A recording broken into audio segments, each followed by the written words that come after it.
directiva, planeamiento estratégico, presupuesto y gestión para resultados en el desarrollo.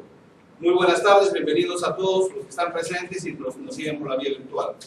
El día de hoy continuamos con el doctor William Postigo, quien hizo sus estudios de maestría en el Instituto de Estudios Sociales de La Haya, en Holanda, y también estudió en México, su doctorado en México, de tal manera que él ha venido desempeñando muchos puestos en la función pública y también es profesor de posgrado en varias universidades, específicamente de manera principal en la Universidad Nacional Agraria La Molina. El día de hoy vamos a continuar con este tema de planeamiento estratégico en el país a nivel nacional, donde el instrumento más importante sabemos que es el Plan Estratégico de Desarrollo Nacional, conocido popularmente como Plan Bicentenario, Perú hacia el 2021. Y en las dos sesiones anteriores que hemos estado trabajando, hemos visto básicamente cómo este sistema de planeamiento se viene articulando a nivel de planes sectoriales, planes regionales, y todavía está pendiente la articulación con los planes locales. También hemos visto que existen planes adicionales, como por ejemplo el Plan Nacional de Seguridad Ciudadana, que de alguna manera son planes temáticos que los ministerios han venido desarrollando en diversos campos y que hacia el futuro tienen que integrarse en este sistema de planeamiento nacional que viene impulsando el Centro Nacional de Planeamiento Estratégico.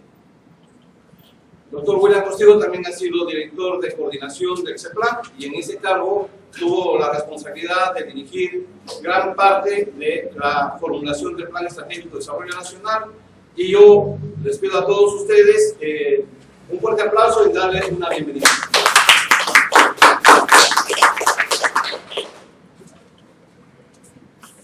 Bien, buenas noches.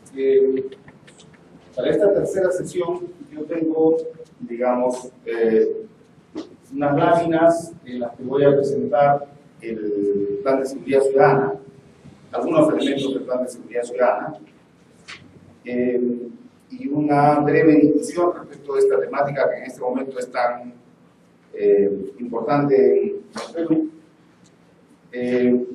También vamos a ver un par de láminas sobre el Plan Estratégico Sectorial Multianual del Ministerio del Interior, y con eso además vamos a preparar un ejercicio comparativo entre estos dos instrumentos de planificación.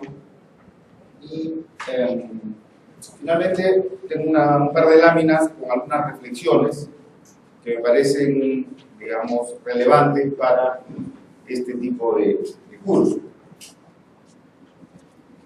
Entonces, eso es lo anterior. En primer lugar, había preparado algunos comentarios y observaciones a la directiva sobre el planeamiento estratégico del CEPLAN, ¿no?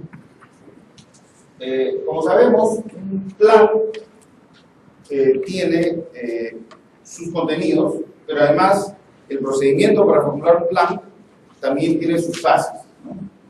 En este caso, el CEPLAN ha definido en esta directiva que la etapa de diagnóstico del plan en realidad va a ser sustituida por lo que se denomina análisis prospectivo. Y el análisis prospectivo básicamente consiste en la elaboración de un modelo conceptual para comprender el sector o territorio y la definición de unos escenarios de futuro, ¿no? Otro elemento de esta directiva es que el plazo del Plan Estratégico Institucional, que tradicionalmente era de 5 años, se ha reducido a 3 años, y en el contexto del caso práctico que vamos a ver, es una pregunta que ya hice la clase anterior, cabe, digamos, considerar si efectivamente los planes estratégicos institucionales son realmente necesarios. Ustedes han visto esta lámina que yo presenté sobre la cantidad de planes que hay en el sector ambiental. Entonces es evidente que tenemos un exceso de planes, tenemos un exceso de instrumentos de planificación, la Política Nacional de Obligatorio de Cumplimiento, el plan de largo plazo, los PC, los planes estratégicos institucionales. Casi todos los sectores tienen algún tipo de instrumento, aparte de su PC, como en este caso vamos a ver el Plan de Seguridad Ciudadana, o en el caso del Ministerio del Ambiente, el Plan Nacional de Acción Ambiental.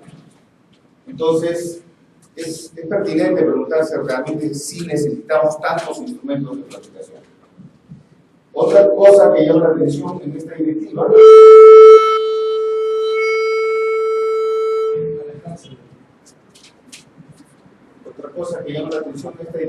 es el hecho de que se ha definido cuáles son los planes estratégicos que van a estar sujetos a esta directiva y se incluye al plan operativo institucional como si fuese un plan estratégico.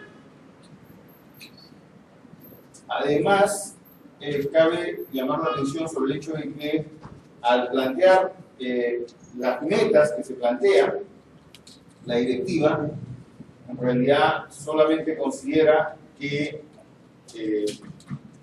las metas o son, digamos, metas que ya existen en otro plan de mayor nivel. Por ejemplo, las metas regionales son metas que existen en el plan nacional, o si no, como se dice en esta directiva, las metas del plan regional tienen una relación de causalidad con la consecución de las metas del plan nacional.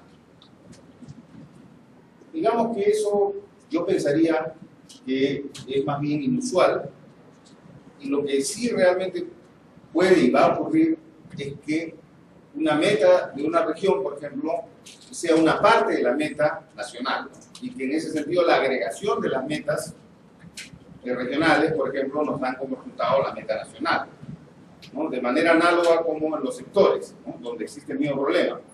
Vale decir, no solamente una meta de un plan sectorial, de un plan regional o incluso de un plan local, puede ser parte del plan de nivel superior, sino que en realidad la agregación de esas metas de menor nivel debería en algunos casos llevar a alcanzar la meta de mayor nivel.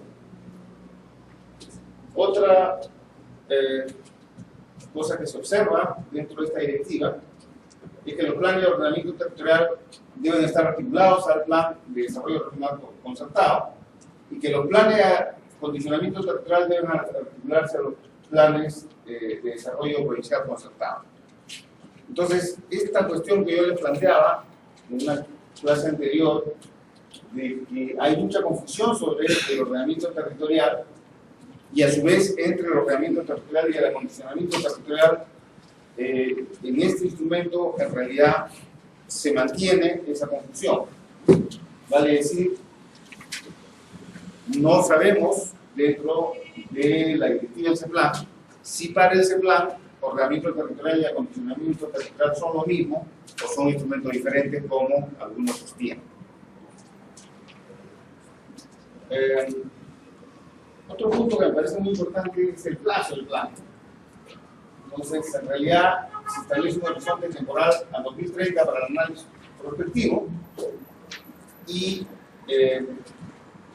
el modelo conceptual del sector o del territorio que se plantea debe identificar cuáles son los componentes y los factores que influyen en este sector o territorio, cuáles son las variables exógenas y endógenas y cuáles son estratégicas, ¿no? Y ahí se debe construir un escenario tendencial, unos escenarios exploratorios en base a los cuales finalmente se determina cuál sería el escenario óptimo. Y se plantea que eso se hace para reconocer los riesgos y oportunidades a futuro de cada escenario.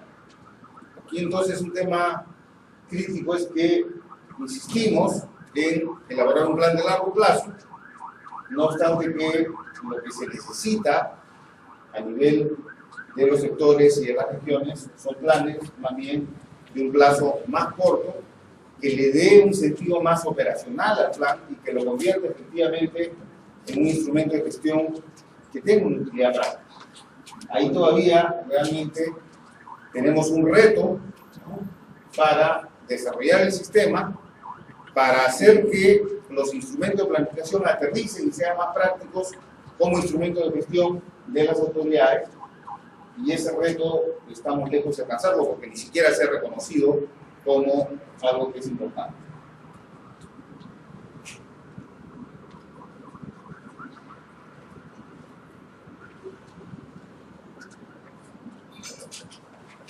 El otro punto que es muy importante es que en los hechos el enfoque de la planificación es un enfoque de arriba hacia abajo, ¿no? Vale decir, según la propuesta de esta directiva, ya existe el plan nacional y lo que se necesita ahora es elaborar los planes sectoriales y los planes regionales, y lógicamente también otros planes, ¿no? Los planes locales.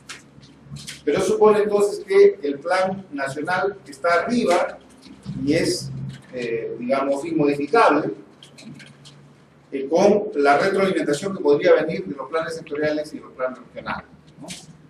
Entonces, a mí particularmente me parece que esta directiva debió haber sido una oportunidad para iniciar un proceso de planificación que sea iterativo, ¿no? Donde exista retroalimentación desde el plan nacional hacia los planes sectoriales y hacia los planes regionales, y desde estos hacia el plan nacional, ¿no? Un proceso simultáneo que permita pues una mejor articulación de estos instrumentos y no nunca desde arriba, ¿no? Desde el plan nacional que dice que todos se tienen que adecuar a eso. Digamos que no es un enfoque muy práctico. Pero el concepto de planeamiento estratégico de desarrollo nacional es que es dinámico. Los anteriores que nos han, de los últimos años después nos han explicado que es dinámico. Si hay alguna cosa que hay que modificar, se modifica. Entonces, absolutamente. ¿Qué quiere decir que es dinámico? Absolutamente. No es que sea tan rígido como usted está explicando. No es eso lo que estoy diciendo.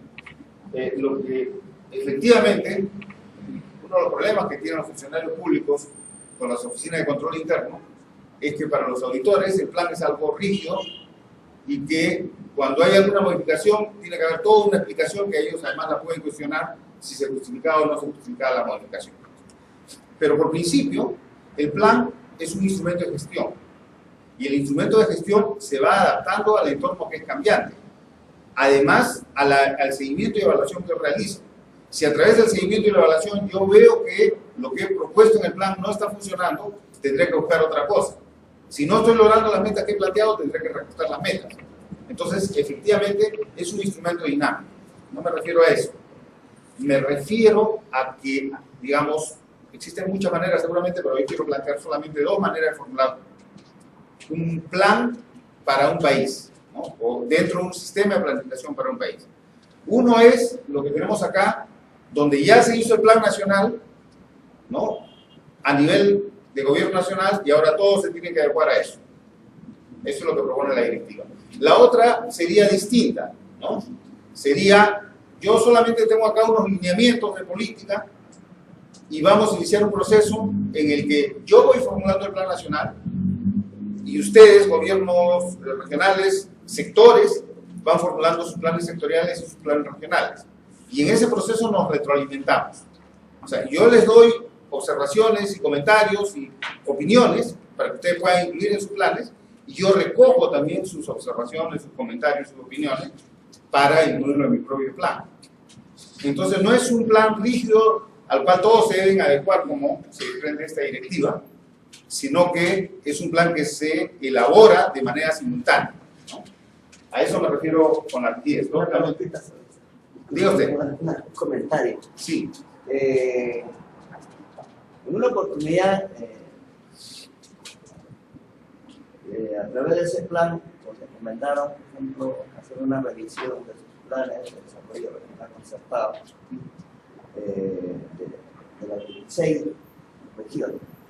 Miré la 13 y yo 13. Miramos cómo estaban articulados los objetivos estratégicos, cuántos objetivos tenían, etcétera, etcétera, para hacer un pequeño levantamiento. Luego el KIS estaba planteando la nueva metodología para formular el plan estratégico, porque ahora voy a incorporar eso. Entonces, coordinando con Henry, seleccionamos 3 o 4 regiones pilotos para ver cómo estaban ahí, que estaban trabajando y si podían, ¿no? Interactuar o no, de qué manera, pero para eso teníamos que conocer su realidad. Entonces fuimos a las regiones y revisamos su plan de desarrollo regional concertado y comparamos con el plan bicentenario y qué medidas se podían articular. Entonces ahí vimos de que en algunos podrían articular, ¿no? Y podrían modificar, en otros tendrían que los formular tiempo. La metodología que ellos utilizaron una metodología diversa. ¿Por qué? Porque las regiones contratan a un experto, ¿no? Y el experto pone su metodología y levanta y le dicen que es un plan, ¿no? Le da bien bonito, bien patadito, etc. Pero en cuanto al contenido, a veces ni ellos mismos, lo de la región, no saben ni cómo lo han hecho. O sea, en otras palabras, ¿Y conocen el plan de la región? Claro, o sea, la gente, o sea, el experto conoce, se reúne con el comité directivo y le dice, ahí está, muy bien, me pasa nuestra mina, etcétera, etcétera, son unos objetivos, pero no pasan todo Y ese después se olvidan, pues. a la oficina de plan y de desarrollo que tienen que implementar y ver cómo se implementa. Entonces, ahí ya existe este tipo de problemas, y se ha visto problemas en varios urbanos, en Loquero, en Ica, bueno, y otros sitios. Pero, sí, para escuchar. Entonces, lo que yo quería decirle, a mí se me estaba ocurriendo por qué la directiva, tiene 14, como usted dice, viene de arriba abajo, que no debía ser. Pero lamentablemente, los de abajo no se preocupan porque no hay esto de la que es como mucho ya se ha comentado, ¿no? De que el plan estratégico lo tienen como un adorno, un guardadito y le comunican a la autoridad máxima que sí tienen un plan. Y no se utiliza como instrumento de gestión. Pero como dice su colega, un plan estratégico, cualquier plan, no es una cosa rígida, ¿verdad? Se tiene que ir ajustando a medida que uno empieza a ejecutar. Entonces yo le pregunto, ¿cada cuánto tiempo se tendría que actualizar un plan sectorial o un plan regional?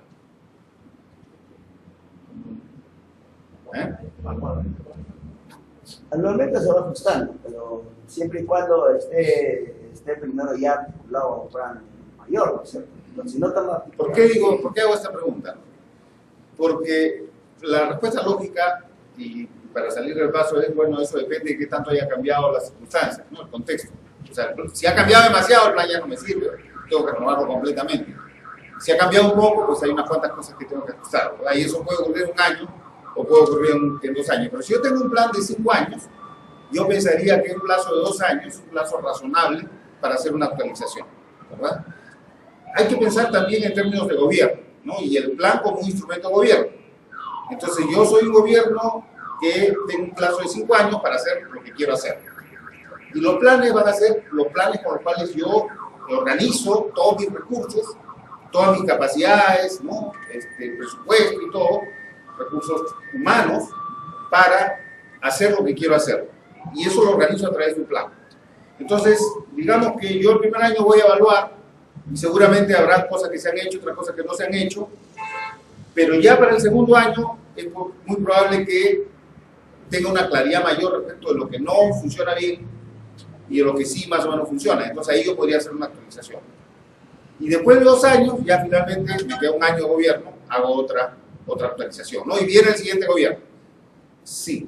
No, pero claro, así debería ser, sería lo ideal, pero eso también depende en la medida de la responsabilidad del funcionario, digamos, de quién está, de quién ejecuta, qué injerencia, ¿no? Porque La autoridad institucional, digamos. claro, la autoridad es Así es, así es. No, yo estoy tratando de responder a la pregunta, ¿no? Entonces, el tema de,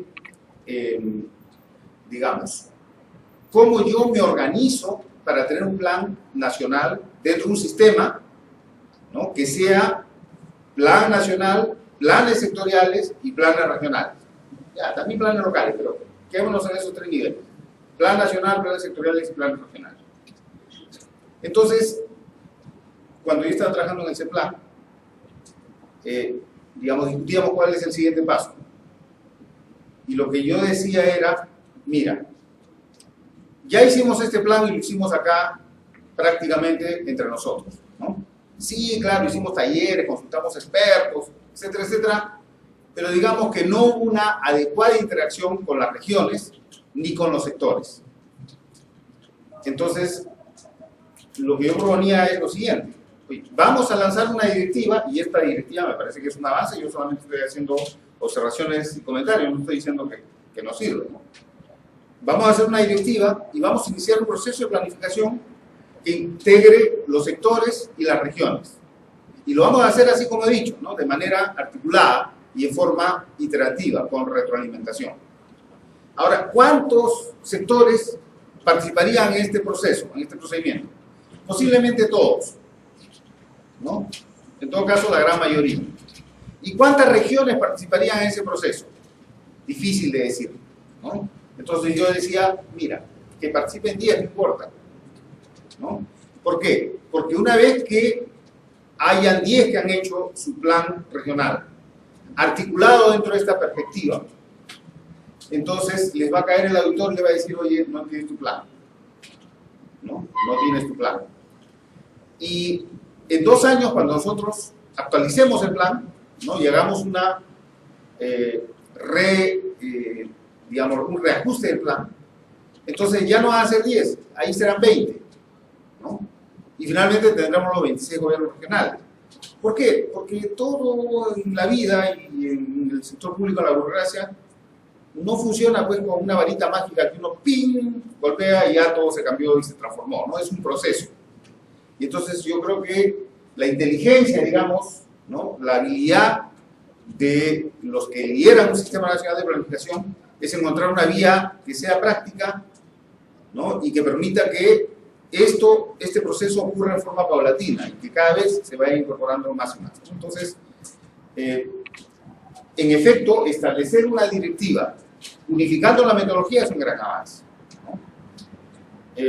Pero no es solamente tener una directiva estableciendo una metodología, sino hacer que el sistema funcione, ¿verdad? Porque todo el mundo habla acá y todo el mundo quiere tener en el sector público su sistema, ¿no? Todas las entidades públicas quieren ser cabeza del sistema. Y ese plan, por supuesto, es cabeza del Sistema Nacional de Planificación. Pero ninguno de estos sistemas realmente funciona. O sea, ¿cuándo hemos visto que se organice todo este sistema para producir un resultado? No funciona. Entonces, hay que encontrar maneras, digamos, viables de que el Sistema Nacional de Planificación funcione como tal. Funcione como tal es, en primer lugar, en la formulación. Y una vez que logremos formular un plan bien concertado entre todos, bien articulado entre todos, el siguiente paso es la evaluación, el seguimiento, ¿no? A eso voy a llegar. En el nivel institucional se plantea articular el planeamiento estratégico con el presupuesto público. Es decir, se considera fases de la planificación, hay una fase estratégica y luego una fase institucional, ¿no? Y eso tiene que ver con los planes estratégicos institucionales, los cuales se vinculan con el presupuesto público. Yo sigo insistiendo en que los planes estratégicos institucionales no son necesarios. Y ahora vamos a ver por qué. Se impone también la directiva de la elaboración de un informe técnico por el CEPLAN para los planes, incluyendo los PCM, planes estratégicos institucionales de los ministerios, planes de desarrollo regional concertado, PI de los y planes especiales. Bueno, esto, evidentemente, si fuera así, sería una tremenda carga para el CEPLAN, ¿no? Entonces habría que ver si el CEPLAN realmente tiene el apoyo presupuestal necesario para poder hacer esta tarea. ¿Por qué? Porque además, si el plan sufre una modificación, entonces también debe hacerse el respectivo informe técnico. Luego se plantea que la directiva se debe implementar de forma progresiva en los sectores 2015, regiones 2016 y los gobiernos locales en el 2017. Se habla de priorización de proyectos de inversión, pero no se ha determinado cómo se realizaría la priorización de los proyectos de inversión. En este momento en el Perú se hace una priorización de inversiones en el marco del presupuesto participativo, ¿no? Los gobiernos locales, los gobiernos regionales tienen su presupuesto de inversión que generalmente viene del CANO, y entonces en procesos en los cuales la gente puede participar y bajo la guía de la Dirección General del Presupuesto Público se hace una priorización de esos proyectos, ¿no? Entonces es una priorización puramente local, digamos, ¿no? No hay una priorización nacional. Una pregunta. Sí. ¿Cómo se correlaciona o cómo se articula los programas presupuestarios estratégicos que está manejando el Ministerio de Finanzas? Con el plan. Bueno, eso se ha coordinado en su momento y esas coordinaciones han continuado de la siguiente manera, ¿no? Que el CEPLAN va a ir definiendo cuáles son esas prioridades que dan lugar, nacionales, que dan lugar al desarrollo de, digamos, presupuestos por resultado, ¿no? Programas presupuestarios estratégicos, que es el nombre que se le da, porque esos nombres han ido cambiando, ¿verdad? Entonces, sin embargo, dijo un congresista que acaba de renunciar al partido de gobierno, no quiero decir nombres, quien determina en realidad qué cosas son esos programas presupuestarios estratégicos no es el CEPLAN, sino el Ministerio de Economía. ¿No? Sí. El sector salud existen los proyectos estratégicos.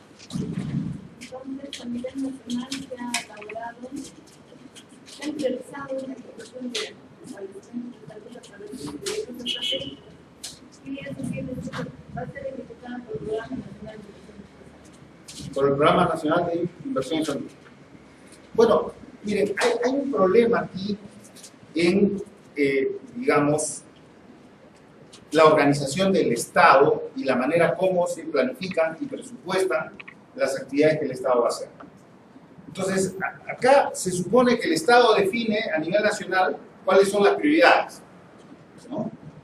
Y que todo lo demás, gobiernos regionales, gobiernos locales, se deben articular a esas prioridades. Eso en los hechos no ha funcionado hasta ahora para nada. O sea, no ha funcionado. ¿Cómo podría funcionar desde un punto de vista práctico? Si yo digo que, digamos, agua y desagüe, ¿no?, es una prioridad nacional, lo que el gobierno nacional tendría que hacer es decir, ya, yo tengo este programa nacional de agua potable y saneamiento y para eso tengo 500 millones de dólares. ¿Correcto? Entonces, todos los gobiernos regionales o gobiernos locales que quieran hacer su proyecto de agua y desagüe van a entrar en este programa.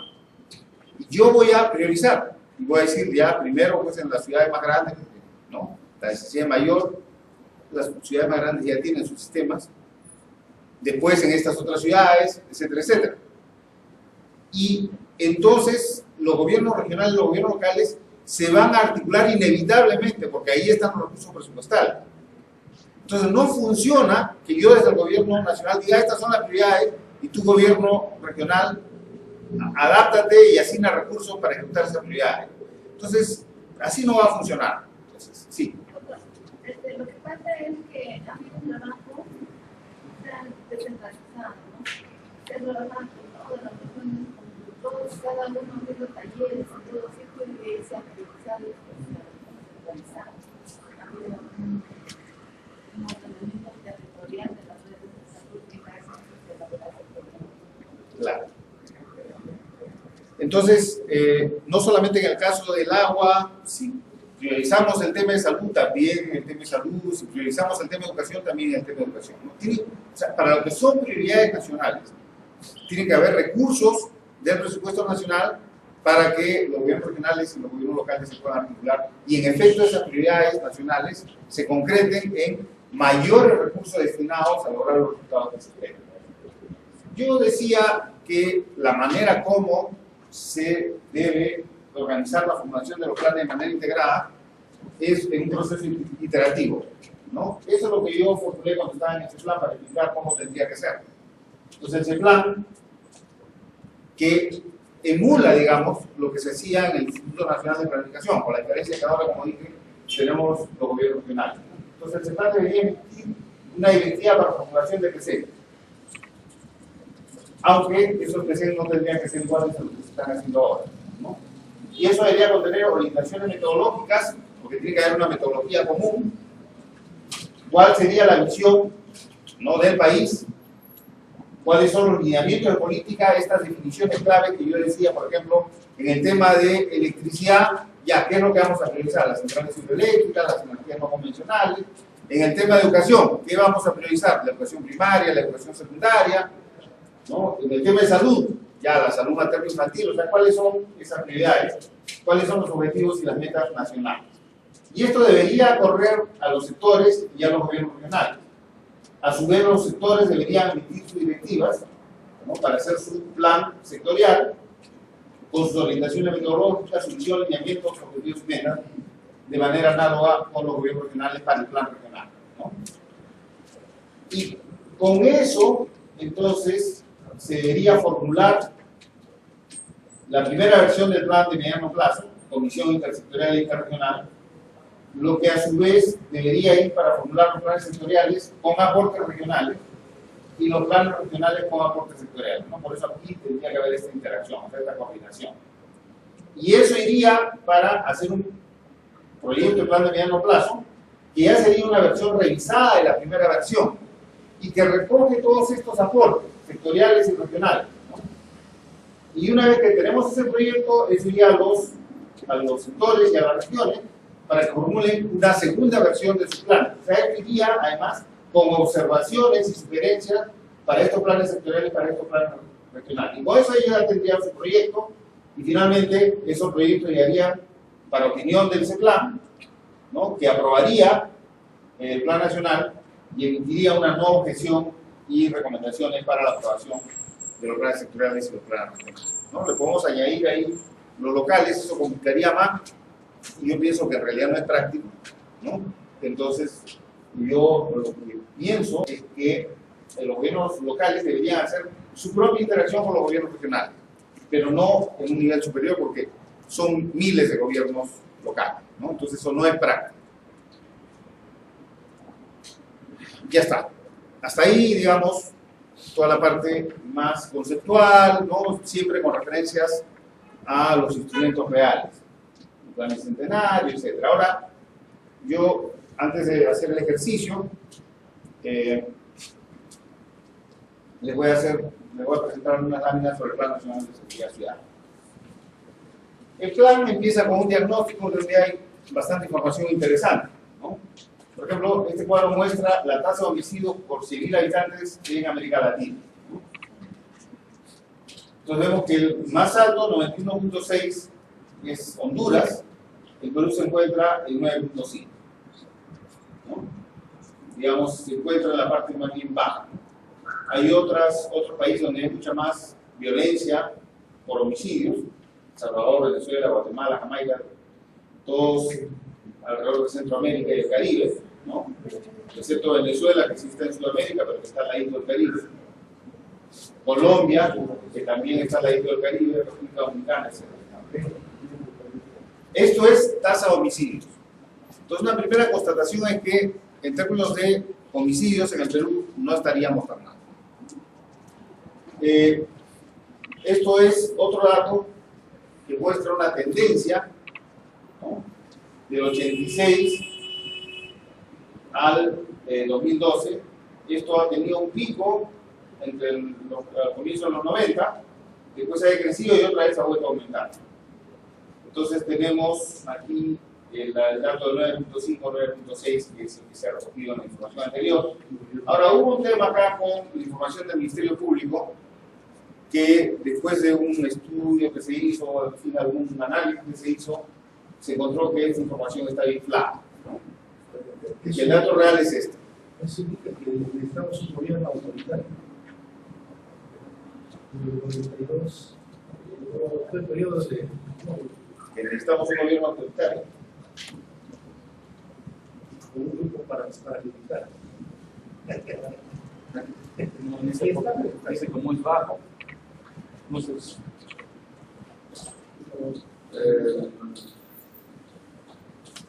Bueno, yo pienso por principio que ninguna sociedad merece un gobierno autoritario.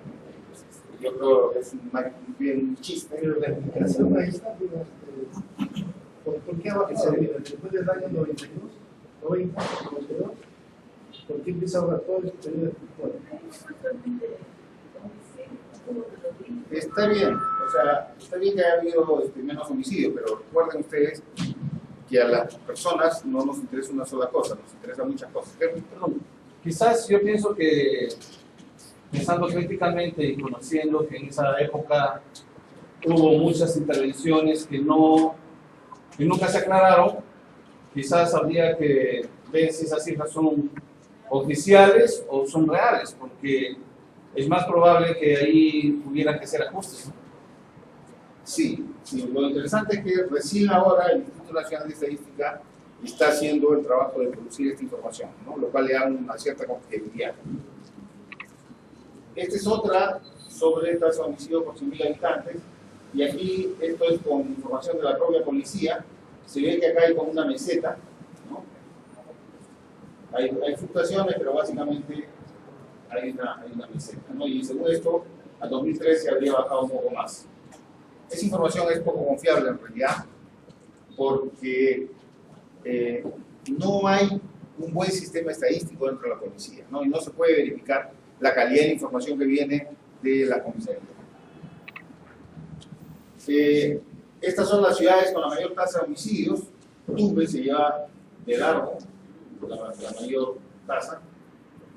Y están acá Tarapoto, Pucallpa, Tacna, las ciudades, digamos, menos inseguras, ¿no? El norte en particular, Tumbes, Piura, Huaraz, Barranca, Chimbote, Chiclayo, Trujillo, que siempre en el último año, los últimos años, ha aparecido como la sociedad o el departamento más violento.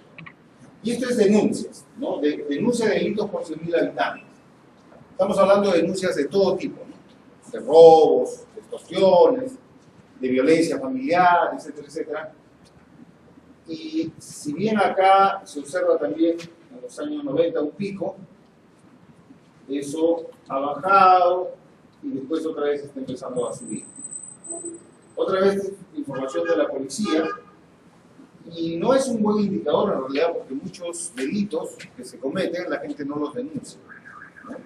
El otro día leía que le robaron a Gastón Acurio, a pesar de que el titular decía que lo asaltaron, pero si uno leía la noticia, y que el tipo había dejado el auto mientras estaba en una gestión, y le rompieron el auto y le robaron todo. Pero él no denunció a la policía.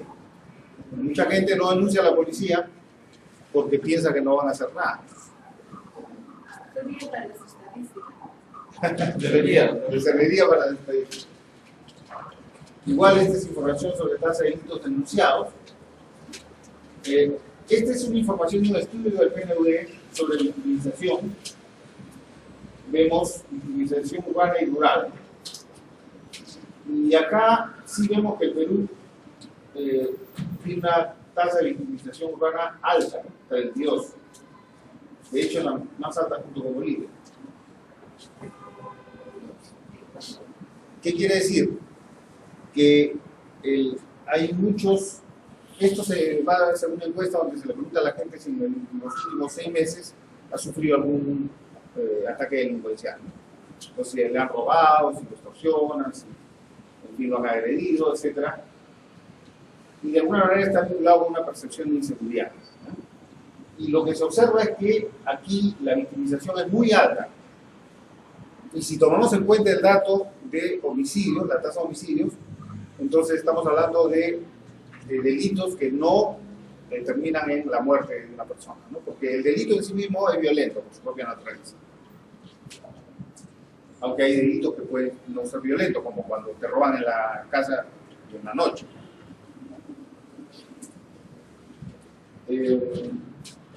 Luego tenemos acá, esta es información del INEI, Instituto Nacional de Estadística sobre Victimización, y se observa que ha habido acá una fluctuación y una tendencia a disminuir la victimización. Otra vez, uno puede comparar la información que da la policía sobre las denuncias que se hacen con esta encuesta, que es una encuesta de percepción. Porque cuando a una persona le preguntan si en los últimos 6 meses ha sufrido algún delito, la persona de repente podría decir que sí, pero en realidad ha sido hace 7 meses u 8 meses, ¿no? Entonces tiene mucho que ver con la percepción. Nadie se acuerda tan exactamente qué fecha fue. Esto es información sobre vehículos robados y recuperados. Esta es la victimización personal, donde observamos acá para el año 2012 que Perú está bien alto. Curiosamente, Panamá aparece bien bajo y también se considera que es bastante insegura la ciudad de Panamá. Esto es cómo ha evolucionado desde el año 2006 al 2012. Sigue siendo un porcentaje alto, es información del Barómetro de las Américas, que aparece en el Plan Nacional de Seguridad Ciudadana. La percepción de inseguridad es otro concepto muy importante, porque si bien la percepción de inseguridad puede no estar vinculada con la incidencia real de delitos, lo real es que la gente, cuando tiene percepción de inseguridad, se siente insegura y su calidad de vida está siendo afectada directamente, ¿no? Entonces, recuerden ustedes que con el ministro Pedraza, en algún momento se le criticó mucho porque él dijo que en realidad lo que había era una percepción de inseguridad y no realmente que la inseguridad fuera tan grande como los medios estaban haciendo parecer. Y entonces acá yo he puesto este cuadrito, que no está en el Plan de Seguridad Ciudadana, pero que nos permite hacer una comparación. ¿Y qué es lo que vemos acá, no? Esta es la percepción de inseguridad, ¿no? Inseguridad. Y esta es la victimización, ¿no? Y entonces lo que han hecho acá es calcular un factor entre la inseguridad y la victimización. Y lo que vemos es que aquí, respecto a la victimización, la percepción de inseguridad es mayor, ¿verdad? Entonces, lo que uno encuentra acá es que no hay una relación tan clara ni tan directa entre la victimización y la percepción de inseguridad. Por ejemplo, acá en El Salvador, la percepción de inseguridad parece ser mucho mayor que la victimización, ¿no? Mientras que aquí en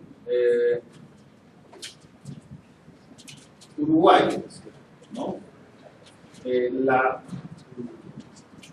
percepción de inseguridad es comparativamente menor, digamos, en relación a la victimización. Ahora, lo que sí se observa es que en todos los casos la percepción de inseguridad es mayor que la victimización, ¿no? Entonces, esos coeficientes todos son mayores que 1.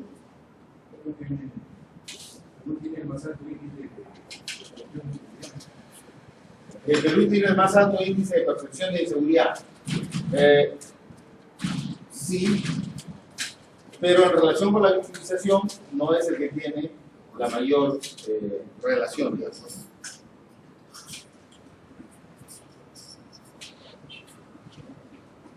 Y el tema de la percepción de inseguridad, que tiene que ver con este 50% que se siente inseguro, también se refleja en lo que la gente considera como problemas importantes, ¿no? Entonces aquí, en la encuesta sobre corrupción que hizo Proética, encontramos que la percepción sobre la delincuencia es que está aumentando, el desempleo está disminuyendo, el consumo de drogas está disminuyendo, la pobreza está disminuyendo, ¿no? Y eso refleja entonces que para la gente el tema de la inseguridad es un problema que está en creciendo. Y luego también hemos hablado del tema de la desconfianza en el Perú. Hay un porcentaje elevado de desconfianza sobre la policía, ¿no? Aquí en el Perú el 30% de las personas desconfía de la policía, aunque eso puede ser peor en otros países como Uruguay, por ejemplo, ¿no?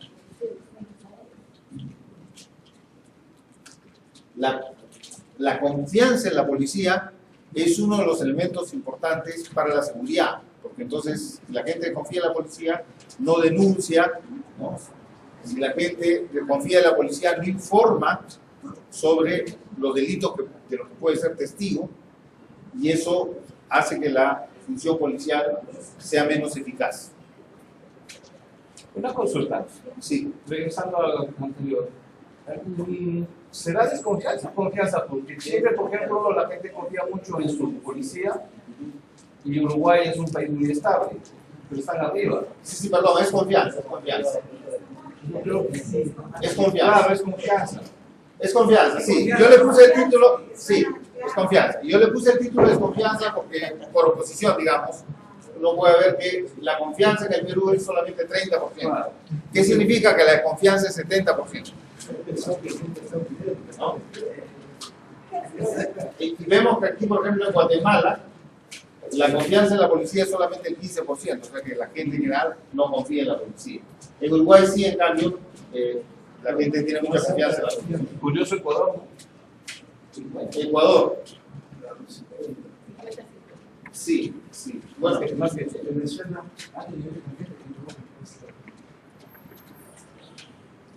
tiene que ver con el grado de corrupción, digamos, que la gente percibe dentro de la institución policial. Claro. Esto es el concepto del Plan Nacional de Seguridad Ciudadana.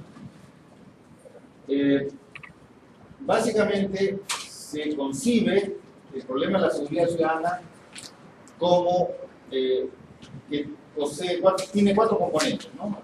Entonces, en primer lugar, el tema de la prevención de la violencia y el delito. O sea, si queremos combatir la inseguridad, necesitamos atacar por el lado de prevención, ¿no? Y eso significa trabajo, digamos, social, trabajo con los jóvenes para alejarlos de las pandillas, trabajo comunitario para difundir la cultura, el deporte. En México, por ejemplo, ellos hicieron un proyecto muy interesante en el cual llevaban a un grupo de deportistas destacados a zonas donde había alta incidencia de pandillaje y atraían a los jóvenes al deporte bajo este liderazgo, digamos, de este atleta reconocido, y de esa manera los alejaban del pandillaje. Entonces, el resultado en términos de los indicadores de delitos fue tan bueno que ese proyecto que empezó en 2 estados de México ahora se está haciendo a nivel nacional, ¿no? En todos los estados. Eso es el tema del deporte, el tema de la cultura también, ¿no? Atraer a la gente a hacer teatro, a practicar música. Entonces todo eso los aleja del delito, pero además les da alguna nueva oportunidad. En el caso de México, ellos dicen que si bien, digamos, la actividad principal de ese proyecto era promover el deporte, la finalidad no era encontrar nuevos deportistas capaces, digamos, sino que la finalidad era estrictamente alejar a estos jóvenes del riesgo de incorporarse a la pandilla. El siguiente tema es el control de la sanción, ¿no? Y eso tiene que ver con el control del orden público, ¿no? El control penal, el control administrativo. Básicamente, esto es la persecución del delito, ¿no? Esto significa... perdón, acá me estaba olvidando que falta el tema del patrullaje. ¿Cómo se dice el patrullaje? La vigilancia comunal, ¿no? Entonces, aquí se trabaja organizando a la propia comunidad para hacer patrullaje comunal. Ellos hacen vigilancia, a veces acompañan a los policías, a veces lo hacen en grupos, y de esa manera contribuyen a prevenir que ocurran delitos. Hay otros elementos en la prevención que tienen que ver con la iluminación, por ejemplo, donde hay más luz hay menos delitos. Una de las cosas que dice el informe Bratton, que fue el policía de Nueva York, que redujo sustancialmente los índices de delito en esta ciudad, es que si uno encuentra un auto que está abandonado en una calle, o si encuentra una casa donde hay pintas en las puertas o en las paredes, entonces se observa que ahí siempre va a haber más delito. Entonces su estrategia era, si hay un carro abandonado, el municipio inmediatamente tiene que recogerlo. Si hay una casa con vidrios rotos, con puertas pintadas, inmediatamente el municipio tiene que hacer que se repongan los vidrios y que se pinte la casa, digamos, porque de esa manera se reduce la incidencia de los delitos. Entonces, acá viene la persecución del delito y eso es básicamente una función policial. Acá esto tiene que ver con la rehabilitación y reinserción de infractores, que es el trabajo en los penales, porque los penales en todas partes se convierten en escuelas del delito, ¿no? Entonces hay que separar a los reos primarios de los reos que ya son avesados y trabajar para que cuando cumplan su condena puedan tener alguna actividad económica que evite, digamos, que vuelvan al delito. Finalmente, la parte de atención a las víctimas, que tiene que ver con atención psicológica, atención médica, asistencia social, etc. ¿Sí? Participación, tuve la oportunidad de hacer un tiempo trabajar con jóvenes en el área de proyectos productivos. Se hacían proyectos para reinsertar a las personas que estaban en las cárceles, hicieran trabajos mientras estaban en la cárcel, por ejemplo, que se enseñara a tejer, ¿no? O diferentes tipos de actividades para que cuando pudieran salir ya tuvieran un trabajo independiente, ¿no? Que no tuvieran que depender. Aquí también, aparte de lo que dice la colega, el Ministerio de la Mujer, por ejemplo, tiene centros donde se atiende a las mujeres que han sido, digamos, han padecido la violencia, ¿no? Entonces, incluso mujeres que han sido víctimas de trata, ¿no? Entonces la llevan a estos lugares que son unas casas en realidad, que tienen un tipo de infraestructura que es la de una casa y un tipo de relación como una relación familiar que va a contribuir a su tratamiento psicológico, porque son víctimas, y también a que se puedan reincorporar, digamos, de una manera más sana, porque sabemos que los que sufren de violencia no tienden a transmitir esa violencia, ¿no?, en su entorno y particularmente a los hijos. Ese es el concepto del Plan Nacional de Seguridad Ciudadana. Y ahora el SINASEC, que es el Sistema Nacional de Seguridad Ciudadana, es una entidad en la que participan, en fin, gobiernos regionales, gobiernos locales, los ministerios, ¿no? Se supone que ahí también participa la sociedad civil y el sector privado, particularmente las empresas de vigilancia privada y otros. Este SINASEC en realidad es una linda estructura, pero la gente acá del Ministerio del Interior me puede decir si realmente funciona o no funciona, ¿no? Mi impresión es que no funciona mucho. Y estos son los objetivos estratégicos del Plan Nacional de Seguridad Ciudadana 2013-2018, y que es relevante revisar por lo que vamos a ver a continuación, ¿no? Por ejemplo, el objetivo número 1, disponer de un Sistema Nacional de Seguridad Ciudadana articulado y fortalecido. Veamos todos: implementar espacios públicos seguros, comunitarios de encuentros de seguridad, reducir los factores de riesgo social, promover la participación de los ciudadanos, fortalecer la policía, mejorar el sistema de administración. ¿Qué observación harían ustedes a estos objetivos estratégicos?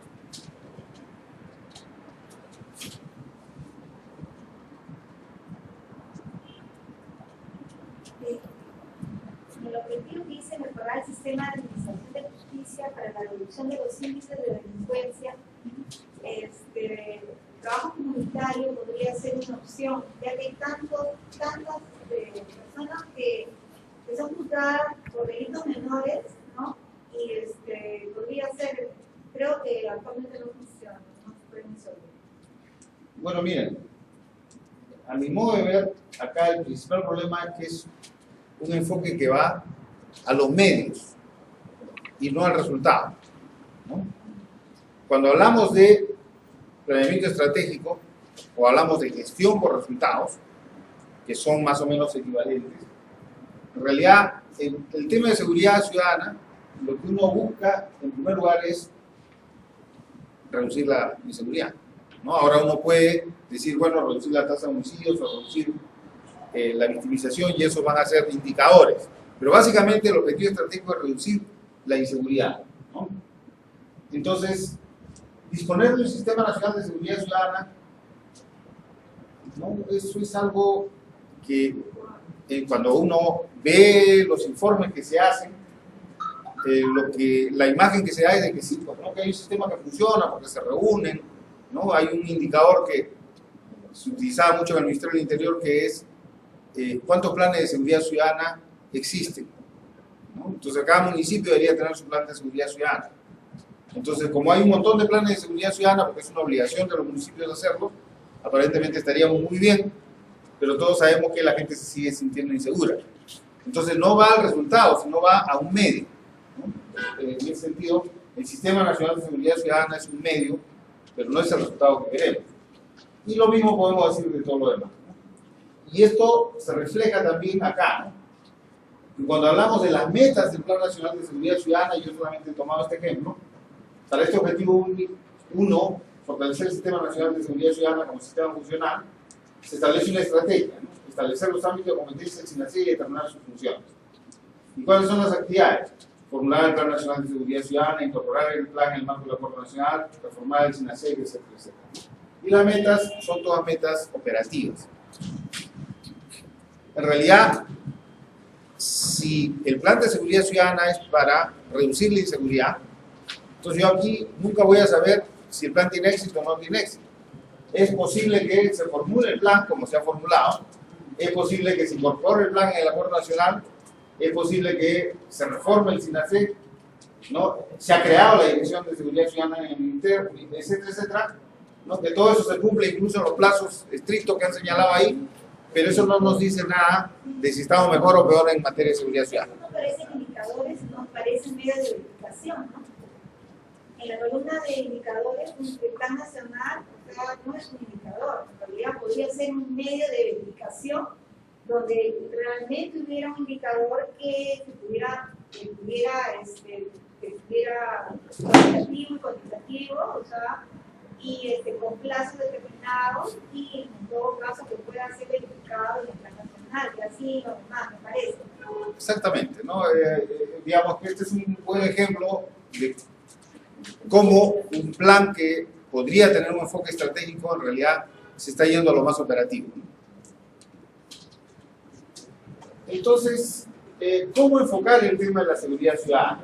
Primero, el concepto de seguridad tiene sus variantes, ¿no? Entonces, para las Naciones Unidas existe un concepto de seguridad humana que tiene que ver con la condición de vivir libre de temor y libre de necesidad. Todo lo que libre de temor tiene que ver con el tema de la inseguridad y libre de necesidad tiene que ver con la satisfacción de las necesidades esenciales de la población, ¿no? Y las amenazas a la seguridad humana son de distinto tipo. Desastres ambientales, por ejemplo, guerras, conflictos, que afectan la posibilidad de satisfacer las necesidades de las personas y que ciertamente generan temor, ¿no? Pero eso incluye también inseguridad alimentaria, la violencia política y amenazas a la salud y los delitos. El concepto de seguridad ciudadana es un concepto un poco más específico dentro de la seguridad humana, que tiene que ver con la protección de un núcleo básico de derechos individuales, incluidos el derecho a la vida, el respeto a la integridad física y material de la persona y su derecho a tener una vida digna. Y las amenazas a esta seguridad ciudadana son el delito a la violencia, que producen sentimientos de miedo y desconfianza, atentan directamente contra el patrimonio y la vida de las personas y su entorno político. Según el PNUD, en este estudio que ellos han hecho sobre el tema de inseguridad en América Latina, las causas del delito son diversas, ¿no? Un problema de movilidad social insuficiente, porque se ha encontrado que personas que tienen un cierto nivel educativo y que podrían, digamos, vivir no en condiciones de comodidad, pero, digamos, no necesariamente viven en condiciones de insatisfacción de sus necesidades básicas, estas personas se suman al delito, ¿no? Por ejemplo, en el tema del tráfico de drogas.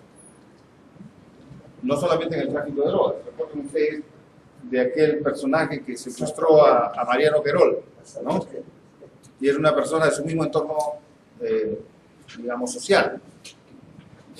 Entonces, aquí hay un tema de que si no hay movilidad social, hay gente que quiere mejorar su estándar de vida, aunque no necesariamente está en una situación de pobreza, ¿no? Pero ahí eso genera lo que se llama, lo que Naciones Unidas llama el delito de aspiración. El hecho de que se haya dado la reciente ley que se ha eliminado. ¿Cuál? La reciente ley que se ha eliminado el trabajo. Ah, la ley Pupín. Eso también podría ser un causante de inseguridad. Podría ser. Aumento de las familias monoparentales, ¿no? Entonces, en las familias monoparentales siempre es más difícil que el padre, soltero, digamos, o solo, padre o madre, ¿no? Pueda supervisar adecuadamente al niño. Y entonces el niño está más libre, más descuidado, y eso lo hace más fácilmente presa de sumarse a las pandillas o al delito en general. Alta deserción escolar también es un indicador que está relacionado con mayor incidencia de delitos. Los procesos de urbanización acelerada, ¿no? Y estos particularmente desordenados que observamos en el Perú, también contribuyen, ¿no? Son causa del delito. El incremento en el uso de lo que ellos denominan los facilitadores del delito, que son las armas, por ejemplo, la facilidad en el acceso a las armas, el alcohol o las drogas. Entonces había toda una discusión respecto al tema de las armas, porque antes se podía conseguir muy fácilmente un arma, y ahora se han puesto más requisitos, y además se estableció un momento que la renovación tenía que ser anual, me parece, cuando antes la renovación era, creo que cada 5 años. Entonces, todo eso en realidad ha sido con el objeto de tratar de limitar el acceso a las armas, porque es evidente que la facilidad de acceso a las armas incrementa el delito, ¿no? Una de las cosas que se ha encontrado acá, por ejemplo, es que me parece que como un 70% de los delitos con armas son con armas que son legales, ¿no? En todas estas, vamos a decirle, mafias, ¿no? De construcción civil, por ejemplo, que operan alrededor de Lima y en otras ciudades, con frecuencia los policías detienen a los mafiosos que van en un auto y seguramente van a cometer alguna fechoría, y los encuentran con armas y no los pueden detener porque tienen, digamos, título legal sobre esa arma, tienen licencia. Y finalmente la falta de capacidad institucional, ¿no? Cuando el Estado es débil y particularmente tiene un poder judicial como el que tenemos, entonces eso también contribuye a la impunidad. O sea que hay una sensación de que los criminales cometen sus delitos y hay una enorme impunidad, ¿no? Ahí quería hacer un comentario. Si no, pensemos en el señor Orellana. Mire, yo he trabajado para el sector interior 35 años, la policía. He visto, digamos, mucha incongruencia, digamos, de las normativas, respecto a la ley, de normas. Muchas veces la policía hace cuentas de vigilancias semana tras semana y se captura del delito, bastante tipificado. Pasa una semana, 2 semanas y lo vemos en la calle, ¿no? Y eso nos crea, policialmente, un desazón, porque vemos noche tras noche hasta rato, y ese señor una vez hasta nos mira ahí, y esa es la parte estructural de las leyes. Me parece que había Tenemos serios problemas en esa materia, ¿no? Tenemos problemas con la policía, tenemos problemas con el Ministerio Público, tenemos problemas con el Poder Judicial, ¿no? Y tenemos problemas con el INPE. Entonces, en realidad, ahí tenemos grandes problemas. Y entonces, volviendo a el enfoque sobre seguridad ciudadana, la política tiene que atacar estos 4 campos que ya había señalado, ¿no? Pero la prevención de la violencia y el delito con políticas sociales, educación, salud, cultura, deportes, el patrullaje con serenazgo y población organizada, todo esto para prevenir la violencia y el delito. Luego el tema del control y la persecución del delito, que tiene que ver con el mantenimiento del orden público, la investigación y juzgamiento, donde desafortunadamente el Ministerio Público todavía no parece hacer una labor que sea eficaz. Y eso incluye el Poder Judicial. La rehabilitación, en este momento, a raíz del nuevo Código Procesal Penal, por ejemplo, toda la responsabilidad sobre la investigación ha pasado al Ministerio Público, ¿no? Antes era responsabilidad de la policía. Entonces ahí hay una serie de desencuentros que realmente están reflejándose en una menor eficacia en la persecución del delito. La rehabilitación y reinserción social, que tiene que ver con los reos, ¿no? Y el apoyo a esa reinserción. Finalmente, la atención a las víctimas, incluir la asistencia legal, médica y psicológica, asistencia social y medidas de prevención. Entonces, ¿qué es lo que se necesita hacer en el Perú para reducir la inseguridad? Bueno, tenemos el problema del sistema este de 24x24, que se creó como una salida para mejorar los ingresos de los policías y que se ha desvirtuado completamente, ¿no? Y que ahora eso significa que en los hechos tenemos la mitad de policías de lo que deberíamos tener, ¿no? ¿Por qué? Porque el policía supuestamente trabaja 24 horas y descansa las otras 24 horas. Entonces, por 24 horas que trabaja, descansa otras 24. Quiere decir que solamente tenemos la policía la mitad del tiempo. No es tan exacto, pero digamos que... Y esto se tiene que eliminar porque se ha creado un montón de vicios. Sí. ¿Y quedó los 30.000 efectivos de la policía que iban a ser incorporados a la vigilancia en todo el territorio nacional? Lo que pasa es que cuando se habla de 30.000 se habla de un periodo de por lo menos 5 años. Claro. O sea, cada año salen de la escuela de policías entre 8 y 10.000 policías nuevos.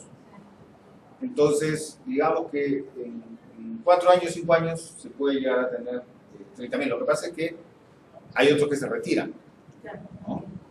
Porque cumplen su... Pero ha habido proyectos en relación a ese tema para fortalecer, mejorar los servicios y para dotar de mayores efectivos policiales. Sí, miren, una de las respuestas a este problema, la figura del 24x24 es que el policía trabaja 24 horas y luego se va a trabajar en un banco, en una farmacia, en un chife, en un colegio, en cualquier parte, ¿no? Incluso se ha dado casos de policías que dan seguridad a los traficantes de tierras, ¿no? O por ejemplo, cuando la policía quiso desalojar a este rector de la Universidad Garcilaso de la Vega, ¿no? Que había sido destituido por la Asamblea de Rectores, adentro quienes lo protegían y le daban seguridad eran policías, ¿no? Entonces, para dar respuesta a este problema, lo que empezó a hacer la policía es, en lugar de que te vayas a trabajar en el banco o en la farmacia, yo te compro tus 24 horas y sal a hacer patrullaje. Entonces creó un sistema de compra del día de Franco para hacer patrullaje. Pero hay tantos problemas con relación a este tema del patrullaje, porque mientras que en el banco lo tienen vigilado la policía con cámaras y si pestañea, no lo vuelven a contratar. En el sistema del patrullaje, la compra del día de Franco, en realidad los policías no cumplen las horas que tienen. A veces incluso hay corrupción porque el comisario los manda a vigilar una farmacia, ¿no? O sea, ándate de esta zona y en realidad está en la farmacia y quien cobra es el comisario, ¿no? Hay montones de problemas, ¿no? Entonces, en realidad, lo que se debería hacer es recuperar el policía como hace el policía en cualquier parte, ¿no? Un policía que se dedique exclusivamente a su función policial y que trabaja dentro de un horario que respeta las 8 horas que le corresponde a cualquier persona y que lógicamente tiene un ingreso que sea acorde con un mínimo de decoro, digamos, en su vida. Una consulta o una información. Bueno, durante el tiempo que funcionó la compra porque fue un programa presupuestal, se invirtió bastante dinero, pero se dio con la grata sorpresa que durante ese periodo básicamente no bajó la delincuencia. Y entonces, en base a esa evaluación, el MEF suspendió la compra del 24x24. Entonces, digamos que la propuesta que se pensaba podría ser una solución, en realidad no lo fue. Pero es un comentario para completar la información. Para luchar contra la criminalidad es muy importante la inteligencia y la investigación, ¿no? Y eso se ha habilitado fuertemente por este asunto del 24x24, aunque hay que decir que en materia de inteligencia e investigación la aplicación del 24x24 es más reducida. Focalización en zonas de alta incidencia delictiva, creación de unidades multipropósito de intervención rápida, ¿no? Entonces, si tiene pocos policías, entonces tiene que tener, digamos, grupos de policías en cuarteles, donde si hay un problema de manifestaciones y necesita policía, lo sacas y lo mueves rápido, ¿no? Si hay una invasión en un sitio, lo sacas y van rápido, ¿no? Porque la policía está, pues, si necesita mejorar el patrullaje del transporte, digamos, lo sacas y lo llevas para ahí. O sea, que hagan funciones multipropósito, porque la policía está organizada por departamentos y cada departamento de su propio problema, ¿no? Entonces, en el tema del transporte, por ejemplo, hay la policía que solamente se encarga del transporte, o hay policía que se encarga del tema de las invasiones, o las UCES que se dedican al tema de la manifestación. Eso es el grupo Terna, ¿no? Que, Eso es inteligencia. pero no es exactamente inteligencia, ¿no? El grupo Terna es un grupo de prevención, ¿no? Que se ubica en lugares donde hay alta incidencia de delitos, y cuando se produce un delito, entonces ellos intervienen, ¿no? Básicamente eso es. Lógicamente, para identificar esos sitios se necesita inteligencia primero, ¿no? O sea, identificar cuáles son los sitios, tener información estadística, etcétera. Sí. ¿Sería conveniente que pase la policía a órdenes de las municipalidades?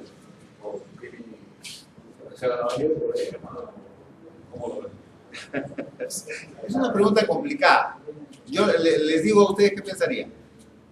Pienso que no, porque si la municipalidad con todos sus problemas no puede mantenerse en una institución tan grande de 100 y pico de miles.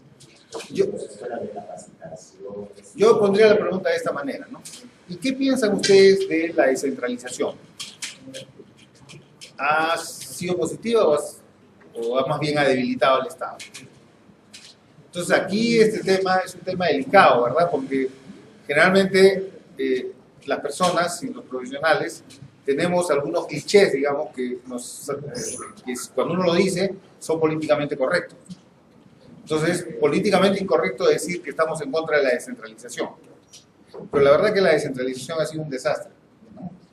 Vemos todos los problemas de corrupción que hay. Cuando en el gobierno de Toledo se lanzó la descentralización, yo estaba trabajando en la SUNAS, ¿no? Y mi percepción, lo que se veía en el caso del sector agua, es que cuando había el CENAPA, que era una empresa que tenía el control de todas las empresas a nivel nacional, excepto CEAPAL, que estaba aparte, la cosa funcionaba mal, ¿no? Funcionaba mal. Pero cuando se dividió todas esas empresas y se las entregó a los municipios, fue un desastre, ¿no? Entonces, yo en el caso de la policía podría imaginarme un escenario así. O sea, la policía funciona mal. Y si la ponemos a cargo de los municipios, la verdad que es muy probable que sea mucho peor, ¿no? Si es que eso cae.